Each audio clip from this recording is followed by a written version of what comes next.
প্রিয় নবম শ্রেণীর শিক্ষার্থী বন্ধুরা, তোমাদের জন্য নিয়ে চলে এলাম সেকেন্ড সাবমেটিভ ভূগোল বিষয়ে একটি চূড়ান্ত গুরুত্বপূর্ণ নমুনা প্রশ্নপত্র ও সাথে তার উত্তর। এই নমুনা প্রশ্নপত্রে থাকা প্রতিটা প্রশ্ন পরীক্ষার জন্য ভীষণ গুরুত্বপূর্ণ, পরীক্ষাতে আসার মতো প্রশ্ন। কাজেই তোমরা যারা ভূগোল পরীক্ষাতে দুর্দান্ত রেজাল্ট করতে চাইছো, অবশ্যই এই নমুনা প্রশ্নপত্রে থাকা ছোট বড় প্রতিটা প্রশ্ন খুব ভালো করে পড়ে রাখো। এখান থেকে বেশ কিছু প্রশ্ন তোমাদের পরীক্ষাতে হুবহু কমন আসতে চলেছে। এইটা একটা শুধুমাত্র নমুনা প্রশ্নপত্র, এরপর আমরা কিন্তু সাজেশনও শেয়ার করব। কাজেই যারা চ্যানেলে নতুন রয়েছে এখনই চ্যানেলটিকে সাবস্ক্রাইব করে রাখো। চলো সম্পূর্ণ প্রশ্নপত্রটি একদম প্রথম থেকে দেখে নেওয়া যাক। শুরুতেই রয়েছে বিভাগ ক, একের দাগ। বলা হচ্ছে বিকল্পগুলি থেকে সঠিক উত্তরটি নির্বাচন করো। এখানে 7টি এমসিকিউ টাইপ প্রশ্নের উত্তর লিখতে হবে। প্রতিটি প্রশ্নের মান 1 নম্বর করে, টোটাল 7 নম্বর রয়েছে। প্রথম প্রশ্ন, ভঙ্গিল পর্বতের শিলাস্তরের ভাঁজের উত্তল দিকটিকে বলে।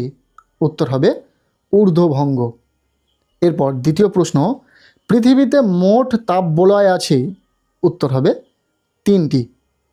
এরপর 3 নম্বর প্রশ্ন, ইনসেলবার্জের উচ্চতা হ্রাসে প্রধান ভূমিকা পালন করে। উত্তর হবে আবহবিকার। এখানে আমরা প্রতিটা প্রশ্নের যে সঠিক উত্তর সেটা ডিফারেন্ট কালারের কালি দিয়ে চিহ্নিত করেছি যাতে তোমাদের বুঝতে সুবিধা হয়।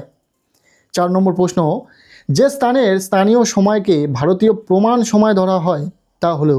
উত্তর হবে এলাহাবাদ। এরপর 5 নম্বর প্রশ্ন, প্রস্তরচাঁই বিচ্ছিন্নকরণ প্রক্রিয়ায় শিলাখণ্ড বিখণ্ড হওয়ার পদ্ধতি হলো। উত্তর হবে যান্ত্রিক আবহবিকার। 6 নম্বর প্রশ্ন, ডুয়ার্স কথার অর্থ হলো। উত্তর হবে দরজা। এরপর শেষ যে এমসিকিউ টাইপ প্রশ্নটি রয়েছে, পশ্চিমবঙ্গের পার্শ্ববর্তী রাজ্যগুলির মধ্যে কার জনঘনত্ব সবচেয়ে বেশি। উত্তর হবে বিহার। এই ছিল একের দাগ থেকে 7টি এমসিকিউ টাইপ প্রশ্ন। এরপর রয়েছে বিভাগ খ, প্রশ্নপত্রের 2 পয়েন্ট কর দাগ।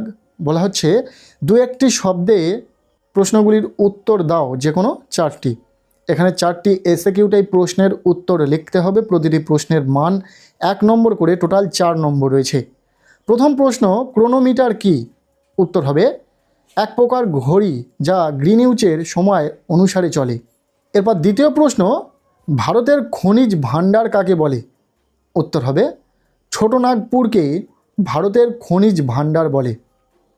নেক্সট 3 নম্বর প্রশ্ন, বন্দুকের গুলি ছোঁড়ার মতো শব্দ করে যে আবহবিকার ঘটে তাকে কি বলে। উত্তর হবে ক্ষুদ্রকণা বিস্ফোরণ। 4 নম্বর প্রশ্ন, পিএইচের মান 7-এর বেশি হলে তাকে কি বলে। উত্তর হবে ক্ষারীয়। এখানে যে প্রশ্নগুলো তোমরা দেখছো প্রতিটা প্রশ্ন পরীক্ষার জন্য ভীষণ গুরুত্বপূর্ণ, সেটা এমসিকিউ হোক, এসএকিউ হোক বা যে বড় প্রশ্নগুলো আমরা দেখব, প্রত্যেকটি প্রশ্ন কিন্তু ভীষণ ইম্পর্টেন্ট, পরীক্ষার জন্য খুব ভালো করে পড়তে হবে। এরপর 5 নম্বর প্রশ্ন, ত্রাসের নদী কাকে বলে। উত্তর হবে তিস্তাকে। নেক্সট রয়েছে 2 পয়েন্ট খর দাগ। বলা হচ্ছে উপযুক্ত শব্দ বসিয়ে শূন্যস্থান পূরণ করো। এখানে শূন্যস্থান পূরণ রয়েছে, 4টি প্রশ্নের উত্তর লিখতে হবে। 4 নম্বর রয়েছে, প্রতিটি প্রশ্নের মান 1 নম্বর করে। প্রথম প্রশ্ন, দুটি স্থানের দ্রাঘিমার পার্থক্য জানা থাকলে স্থান দুটির ড্যাশের পার্থক্য জানা যায়। উত্তর হবে স্থানীয় সময়ের পার্থক্য। দ্বিতীয় প্রশ্ন, দাক্ষিণাত্যের মালভূমি অঞ্চলে প্রচুর পরিমাণে ড্যাশ চাষ হয়। উত্তর হবে কার্পাস। নেক্সট 3 নম্বর প্রশ্ন, জীবজগৎ হলো মৃত্তিকা সৃষ্টির একটি ড্যাশ উপাদান। উত্তর হবে সক্রিয় উপাদান। 4 নম্বর প্রশ্ন, ক্ষেত্রমান অনুসারে ভারতের পশ্চিমবঙ্গের স্থান ড্যাশ। উত্তর হবে 14। এই ছিল শর্ট টাইপ প্রশ্ন। এরপর রয়েছে বিভাগ গ। এখানে রয়েছে 3-এর দাগ। বলা হচ্ছে নিচের প্রশ্নগুলির সংক্ষিপ্ত উত্তর দাও, বিকল্প প্রশ্নগুলি লক্ষণীয়। এখানে 2 মার্কের প্রশ্ন রয়েছে, 4টি প্রশ্নের উত্তর লিখতে হবে, টোটাল 8 নম্বর। আমরা এখানে 2 মার্কের প্রশ্নের ক্ষেত্রে প্রতিটা প্রশ্ন উত্তর সহ দেখে নেব। প্রথম প্রশ্ন, শুল্ক মোচন কি। উত্তর হবে মূলত গ্রানাইট জাতীয় সমপ্রকৃতির শিলার উপরের স্তর ও ভিতরের স্তরের মধ্যে উষ্ণতার তারতম্য ঘটায় ক্রমাগত সংকোচন ও প্রসারণ দ্বারা উদ্বেধী আগ্নেয় শিলার উপরের স্তর নিচের স্তর থেকে পেঁয়াজের খোসার মতো বিমোচিত হওয়ার প্রক্রিয়াকে শুল্ক মোচন বলে। ইম্পর্টেন্ট প্রশ্ন, খুব ভালো করে দেখে রাখো। যেহেতু আমরা প্রতিটা প্রশ্ন উত্তর সহ শেয়ার করছি তোমাদের সুবিধার্থে।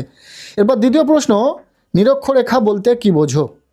উত্তর হবে যে সমাক্ষরেখা সুমেরু ও কুমেরু থেকে সমান দূরে অবস্থিত, যার মান 0 ডিগ্রি, এবং যে রেখা পৃথিবীকে উত্তর গোলার্ধ ও দক্ষিণ গোলার্ধ এই দুই সমান দুভাগে ভাগ করেছে তাকে নিরক্ষরেখা বলে। ইম্পর্ট্যান্ট একটি প্রশ্ন। এরপর 2-এর অথবা যে প্রশ্নটি রয়েছে, জিপিএস কি? উত্তর হবে কৃত্রিম উপগ্রহের মাধ্যমে ভূপৃষ্ঠের কোনো স্থানের অক্ষাংশ ও দ্রাঘিমাংশ নির্ণয়ের মাধ্যমে অবস্থান নির্ণয়ের পদ্ধতি গ্লোবাল পজিশনিং সিস্টেম বা জিপিএস নামে পরিচিত। আমেরিকা যুক্তরাষ্ট্র থেকে প্রেরিত 24টি কৃত্রিম উপগ্রহের সাহায্যে বর্তমানে জিপিএস পদ্ধতিতে খুব সহজেই পৃথিবী পৃষ্ঠের যে কোনো স্থানের অবস্থান নির্ণয় করা হচ্ছে। খুব ভালো করে দেখে রাখো প্রশ্নটির উত্তর, ভীষণ ইম্পর্টেন্ট একটি প্রশ্ন। এরপর 3 নম্বর প্রশ্ন, ইনসেলবার্জ কি? এটিও ভীষণ ইম্পর্টেন্ট। যারা একটু পড়াশোনা করেছো বুঝতেই পারছো যে প্রশ্নগুলো কতটা গুরুত্বপূর্ণ। উত্তর হবে ইনসেলবার্জ একটি জার্মান শব্দ যার অর্থ আইল্যান্ড হিল। প্রধানত মরু অঞ্চলে ক্ষয়কার্যের বার্ধক্য পর্যায়ে সৃষ্ট একটি নাতি উচ্চ 30 থেকে 300 মিটার কঠিন অবশিষ্ট পাহাড় হলো ইনসেলবার্জ। যেমন আফ্রিকার সেনেরান মরুভূমিতে এর প্রকৃষ্ট নিদর্শন পাওয়া যায়। এরপর এর অথবা প্রশ্ন, মহাদেশীয় মালভূমি কি? উত্তর হবে যখন কোনো মহাদেশ বা মহাদেশীয় অংশ আলোড়নের ফলে হঠাৎ করে খাড়া হয়ে উপরের দিকে উঠে যায় এবং সমুদ্রপৃষ্ঠ থেকে উচ্চতা 300 মিটারের অধিক হয়, তখন তাকে বলা হয় মহাদেশীয় মালভূমি। প্রধানত মহীভাবক আলোড়নের ফলে এই প্রকার মালভূমি সৃষ্টি হয়, যেমন পশ্চিম অস্ট্রেলিয়া মালভূমি, দক্ষিণ আফ্রিকা মালভূমি ইত্যাদি। এরপর 4 নম্বর প্রশ্ন, কর্কট ক্রান্তি রেখা পশ্চিমবঙ্গের কোন কোন জেলার মধ্যে দিয়ে গেছে? উত্তর হবে কর্কট ক্রান্তি রেখা পশ্চিমবঙ্গের পুরুলিয়া, নদিয়া, বর্ধমান, বাঁকুড়া জেলার প্রায় মাঝ বরাবর বিস্তৃত হয়েছে। এর অথবা প্রশ্ন, বরেন্দ্র ভূমি কি? ইম্পর্টেন্ট প্রশ্ন, পরীক্ষাতে আসার সম্ভাবনা রয়েছে। উত্তরটা দেখে নাও। উত্তর হলো মহানন্দা নদীর পূর্ব দিকের এক প্রাচীন সমভূমিকে বরেন্দ্র ভূমি বলে। মহানন্দা নদীর বাম তীরে মালদহ ও দক্ষিণ দিনাজপুর জেলার পূর্বাংশ দিয়ে বরেন্দ্র ভূমি অবস্থিত। এই ভূমি উঁচু নিচু ঢেউ খেলানো প্রকৃতির এবং মাঝে মাঝে 30 মিটার উঁচু ঢিবি সমৃদ্ধ। অনুর্বর মৃত্তিকা বলে কৃষিতে অঞ্চলটি ততটা উন্নত নয়। এই ছিল প্রশ্নপত্রে থাকা 2 মার্কের কিছু গুরুত্বপূর্ণ প্রশ্ন। আমরা প্রতিটা প্রশ্ন উত্তর সহ আলোচনা করেছি।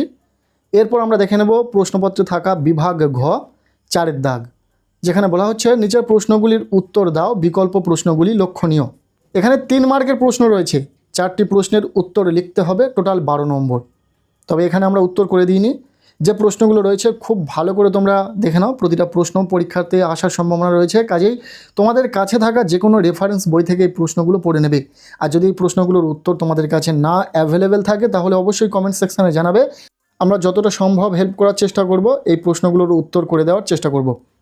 প্রথম প্রশ্ন, মূল মধ্যরেখার বৈশিষ্ট্যগুলি বর্ণনা করো। ইম্পর্টেন্ট প্রশ্ন। এর অথবা প্রশ্ন, দ্রাঘিমা রেখার পরিবর্তনের সঙ্গে সঙ্গে স্থানীয় সময়ও পরিবর্তিত হয়, এর কারণ উল্লেখ করো। এরপর দ্বিতীয় প্রশ্ন, ডেকান ট্রাপ মালভূমি কিভাবে সৃষ্টি হয়েছে? ভীষণ গুরুত্বপূর্ণ প্রশ্ন, খুব ভালো করে পড়বে। এর অথবা প্রশ্ন, পেডিমেন্ট ও বাজাদার পার্থক্য লেখো। এটিও ভীষণ গুরুত্বপূর্ণ পরীক্ষার জন্য, খুব ভালো করে পড়বে। নেক্সট 3 নম্বর প্রশ্ন, গালি ক্ষয়ের কারণগুলি আলোচনা করো। এর অথবা প্রশ্ন, পুঞ্জিত ক্ষয় বলতে কি বোঝায় বর্ণনা করো। নেক্সট 4 নম্বর প্রশ্ন, গঙ্গার বদ্বীপ সমভূমির বর্ণনা দাও। এরপর এর অথবা প্রশ্ন, শিলিগুড়িকে উত্তর পূর্ব ভারতের প্রবেশ দ্বার বলা হয় কেন? 3 মার্কের জন্য এই প্রশ্নগুলি তোমরা খুব ভালো করে রেডি করো, এখান থেকেই তোমাদের পরীক্ষাতে প্রশ্ন কমন থাকবে। এরপর রয়েছে বিভাগ উ 5-এর দাগ, বলা হচ্ছে যে কোনো একটি প্রশ্নের উত্তর দাও। এখানে 5 মার্কের প্রশ্ন রয়েছে, একটি প্রশ্নের উত্তর লিখতে হবে। পরীক্ষাতে তোমরা 3টি প্রশ্ন পাবে। এখানে যে প্রশ্নগুলি রয়েছে খুব ভালো করে তোমরা দেখো। প্রথম প্রশ্ন, অগ্ন্যুৎপাতের কারণ লেখো। ইম্পর্টেন্ট প্রশ্ন। দ্বিতীয় প্রশ্ন, মৃত্তিকা সৃষ্টির প্রক্রিয়াগুলি বর্ণনা করো। এটিও ভীষণ গুরুত্বপূর্ণ পরীক্ষার জন্য। এরপর 3 নম্বর প্রশ্ন, পশ্চিমবঙ্গের ভৌগোলিক অবস্থানগত গুরুত্ব কী? এই প্রশ্নটিও অত্যন্ত গুরুত্বপূর্ণ রয়েছে, খুব ভালো করে পড়বে। এই ছিল ভূগোল বিষয়ে 9ম শ্রেণীর ছাত্রছাত্রীদের জন্য সেকেন্ড ইউনিট টেস্টের একটি প্রশ্নপত্র। প্রশ্নপত্রে থাকা ছোট বড় প্রতিটা প্রশ্ন তোমরা খুব ভালো করে পড়ো। এখান থেকেই বেশিরভাগ প্রশ্ন তোমাদের পরীক্ষাতে কমন থাকবে, কাজেই খুব ভালো করে পড়বে। আজকের এই ভিডিওটি কেমন লাগলো অবশ্যই জানিও। ভিডিওটি ভালো লেগে থাকলে লাইক করে দাও, চ্যানেলে নতুন হলে চ্যানেলটিকে সাবস্ক্রাইব করে রাখো, আর পারলে ভিডিওটি প্রচুর শেয়ার করে দাও।